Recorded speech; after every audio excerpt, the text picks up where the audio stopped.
Good day to each and every one of us. I'm Mark Joshua M. Asiguche. Today I'll be presenting about the water cycle, one of the most important systems that keeps our planet alive. Did you know every drop of water on Earth has been here a long time, and it never really leaves? Today, we'll see how the sun moves water around the planet in a cycle that keeps life alive. Okay, let's start from the first slide. Ang water cycle o tinatawag ding hydrologic cycle ay isang continuous process kung saan ang water ay umiikot sa buong mundo, from the land to the sky and back again. It shows how water keeps being reused or what we call recycled. It is the system kung saan ang tubig ay nagbabago ng anyo, nagiging vapor, liquid, or solid. Depende na lang sa temperature o kondisyon ng paligid natin. Ang sun ay nagsisilbing primary energy ng process na ito. Kapag umiinit ang tubig, ito ay sumisingaw, nagiging vapor siya. Kapag lumalamig naman, bumabalik lang ito bilang ulan o snow sa ibang lugar. Let's go to the next slide. Ang Earth ay tinatawag na blue planet dahil mahigit 70% nito ay tubig. Pero alam nyo ba na halos lahat ng tubig sa mundo ay hindi natin pwedeng inumin?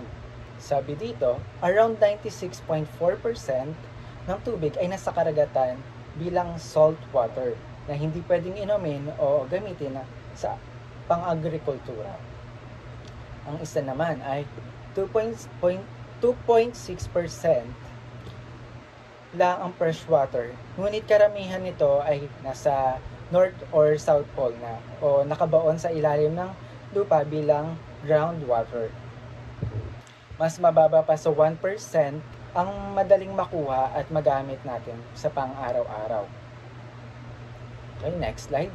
Ito naman makikita nyo ang itsura kung paano nagsa-cycle ang water sa Earth natin. Ito ang mga key process of water cycle. First, evaporation. This is the first step of the water cycle and the reason clouds start to form. Kapag umiinit ang tubig sa dagat o lawa o kahit sa water surface sa Earth, ito ay nagiging water vapor at pumupunta to sa taas o umaakyat to sa himpapawid at ang init na nagmumula sa araw ang nagbibigay energy para mag-evaporate ang tubig. Next naman ang condensation. Water vapor cools and forms clouds. Habang tumataas ang water vapor, lumalamig ito sa mataas na bahagi ng atmosphere. Dahil malamig, nagiging maliit na patak or tinatawag nating droplets. These droplets gather to form clouds, a clear sign that water is preparing to fall back to Earth. Next naman ay precipitation. Water falls as rain, snow, sleet, or hail.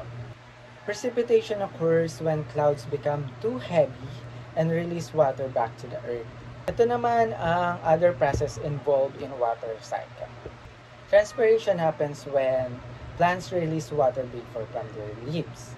It's a big contributor to the moisture in our atmosphere. Bukod sa tubig mula sa dagat at ilog or sa ating water surface, ang mga halaman ay naglalabas din ng tubig sa hangin. Next naman ay ang infiltration. Infiltration is when rainwater seep through the soil. Yung sinisip niya yung tubig. And helps refill the underground water supply that people use for wells and farming. Last naman ay ang percolation, the movement of water down through the soil profile until it reaches the upper level of saturation. So, percolation is the deeper movement of water below the surface, where it is stored in aquifers that serve as natural reservoir of fresh water.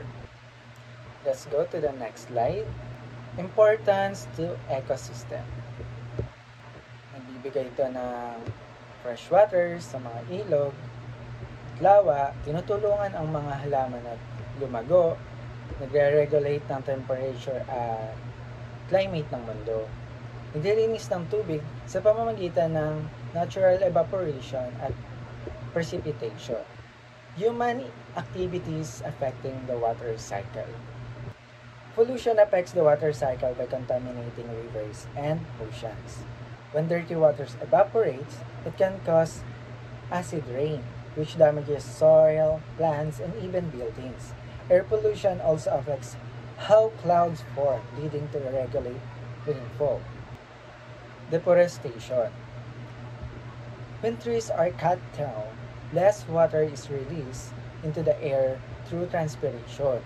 This reduces cloud formation and rainfall. It also increases the chances of floods and soil erosion because there are no roots to absorb water. Ang climate change ay may malaking epekto sa bilis at direksyon ng water cycle. Dahil sa pag-init ng mundo o global warming, mas mabilis ngayon ang evaporation rate.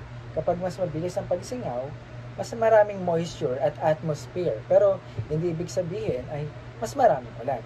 Ang resulta ay hindi pantay na distribution ng ulan. So let's proceed to the next slide. Connection to industrial technology. Una na dyan ang water supply for production, energy generation, wastewater management, climate and temperature control. For the last, sustainable innovation. So to sum up, the water cycle is a perfect example of how nature renews and reuses its resources. It's our responsibility to protect it by conserving water, preventing pollution, and respecting the environment. So the water cycle reminds us that every drop we use eventually returns to the environment. So conserving water means protecting our own future. So that would be all for our report. Thank you so much.